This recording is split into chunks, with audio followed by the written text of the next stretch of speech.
Mandibulise kuni bathandi bezemidlalo eMzantsi Afrika, ingakumbi kuni balandeli bebhola elikhulu ke laseMzantsi Afrika. Baphulaphula lapha ke sizawuthetha malunga neqela leKaizer Chiefs njengoba niyazi into yokubana ke isizini ngoku ibheka pha ekupheleni. iKaizer Chiefs nakuyikhumbula into yokubana ke iqoke okanye ityumbe i-CEO entsha pha engumnumzana uBheki Shongo, besike sanicacisela ke loo nto. Ubuye kwesibini pha kuqela leKaizer Chiefs umfana omdala. Ngoku kuthiwa ke isizathu sokubana iKaizer Chiefs imthathe, icinge imisebenzi yakhe ekwayenza ekuqaleni ngokwe kwiKaizer Chiefs. Ndiyabona ke iKaizer Chiefs ngoku iyaqula iyaligangatha ilungiselela isizini ezayo.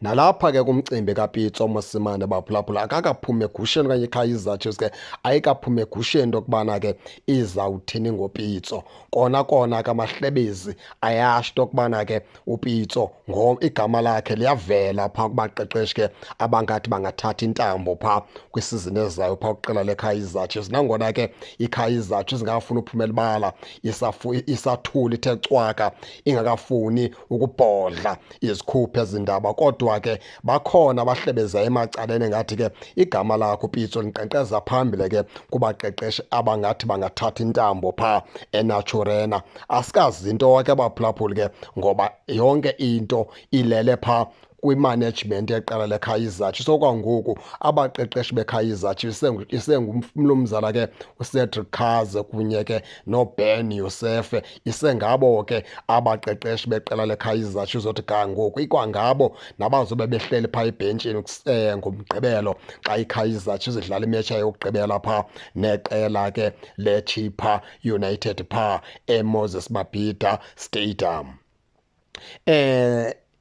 Abadlali ke bakhona ke iKaizer Chiefs eqokelela into yokubana nabo icinga ukuba khulula, icinga ukuba nikeza ithuba lokubana bozibonakalisa kwamanye amaqela. Bakhona baphelelwe nazo ii-contracts phaa kwiqela ke leKaizer Chiefs, uquka phaa uZitha Khwineka bakamsayine esi-contract, uquka phaa ke uGustin Sireno akakayisayinisa i-contract, uquka phaa uSibongiseni Mthethwa akakayisayinisa isi-contract, Dillon Solomons Khanyisa Mayo naye umfana omdala ke akakayisayiniswa i-contract.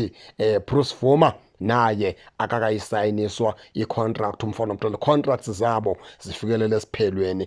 Ke baphulaphuli ke abantu abaninzi bathi ke noPule Modi liyavela igama lakhe kumadoda ke angakayinikezwa i-contract, neyakhe i-contract ifikelele esiphelweni. Abantu abaninzi ke bathi ke phaa kule list umntu ke ozosinda, ngoba bathi bathe xa bejongisisa ke abantu ke abazincula kuchopho abakwazi ukujonga nabakufutshane, bathi uPule Modi ngoba ke yena bevele iKaizer Chiefs idubula ngayo kule sizini, into ethetha ukuthi kuzoba lula into yokubana ke iKaizer Chiefs iphinde imnikeze ithuba, ngoba kunala nto ithi udlala imidlalo emininzi umfana omdala. iKaizer Chiefs ke ibidubula ngayo ixesha elininzi, kuyena kulinde into yokubana ke angase lucky nokubana iKaizer Chiefs imnikezele enye ithuba.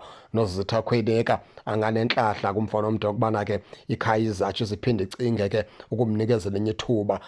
Abanye ke aba badlali ke abantu eincula buchopho zithi iKaizer Chiefs ingazibona ke ibakhulula ke aba ke ndingababalanga. Asazi ke baphulaphuli ke sonke sijonge into yokubana ke ingaba na izawuzala nkomuni na. Ningangena ke nani ke nitsho into yokubana nibona njani. Ningakhohlwa usubscribe kule channel ukuze ningaphoswa zezemidlalo endizanothulela zona kwixa elizayo kakuhle babukeli.